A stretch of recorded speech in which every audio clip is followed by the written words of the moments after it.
What's up, guys? Welcome back to the channel and some Victory at Sea coverage. It's been quite some time, and we're coming back around to the game.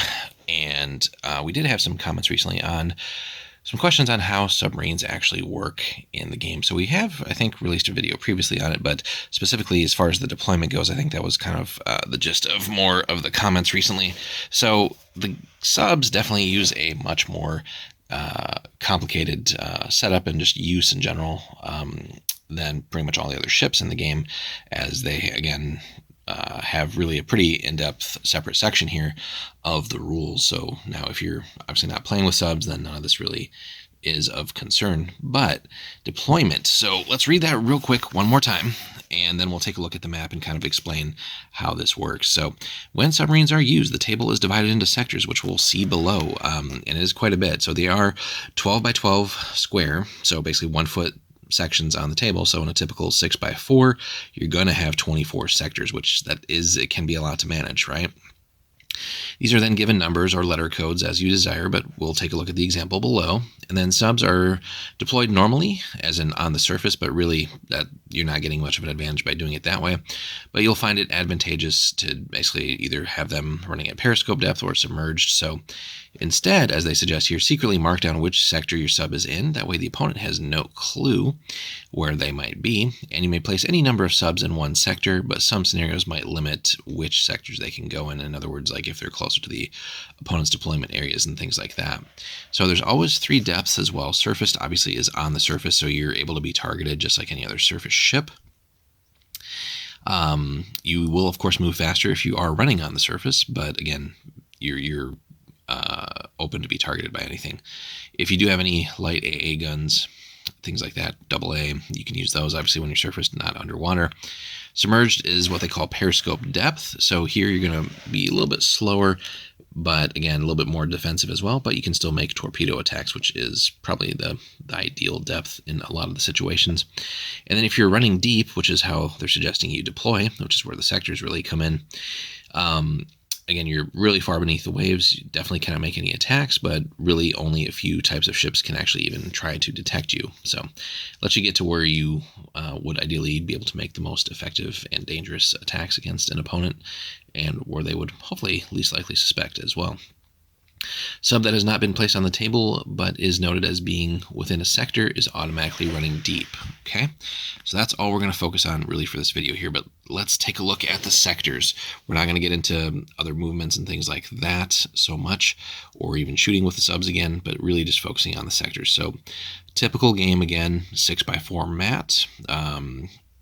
Again, you could be playing smaller games if you want to play on like a 4x4, things like that. Obviously, it's going to lower the number of sectors, but this is kind of how they have it drawn up, and certainly very crucial to agree with the opponent to stick to this format, or just a specific format, whether you use letters, numbers, whatever, instead of going left to right, top to bottom, if you want to go top to bottom and then left to right, whatever. But again, both people need to agree and know how this is being used if subs are employed, especially if both people are using subs, right?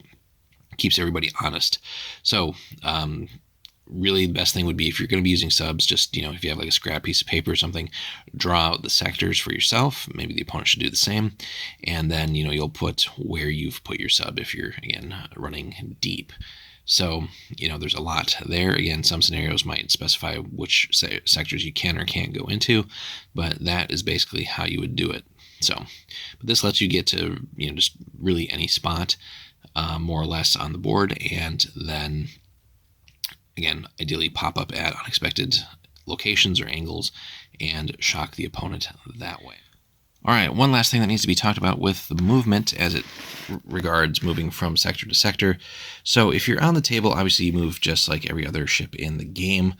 But for each turn, you do get to specify what depth you're going to run, and you can really just switch one depth at a time or one depth at a turn. So you can't go from surface to running deep in the same turn. So just keep that in mind. So if you're submerged, you may either move to the surface or run deep. If you're running deep, you can go to submerged. Then note that submarines that become spotted are no longer, submarines that become submerged are no longer spotted.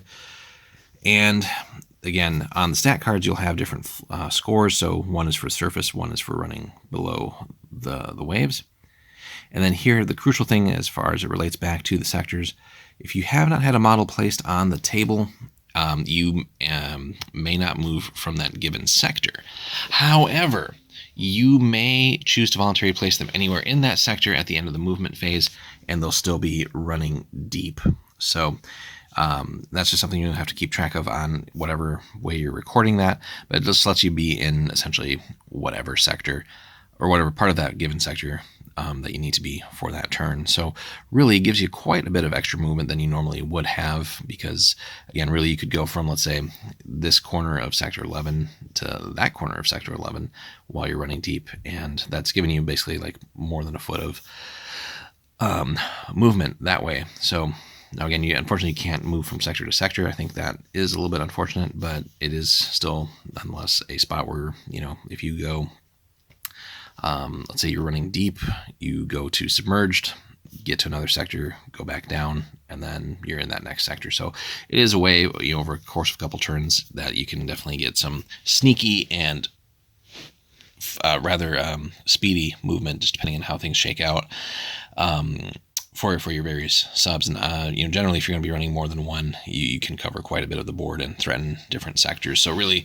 let's say you're in sector 17, just by going submerged rather than running deep, you have access to multiple different areas of the board. So you don't necessarily have to cluster everything in one area, but kind of like playing the old Battleship game. If you can really mess with your opponent and kind of put everything in one sector, and just between your sub deployments and your surface deployments, you can kind of mess with them to maybe get them to overcommit to an area and think that, there really are subs here because of the way you deployed, when really they're not. And it's kind of like a giant shell game. So there's so many strategies that we could look at for subs, but that will be in a whole separate series of videos as we look at just in-game use and some tactics and stuff like that.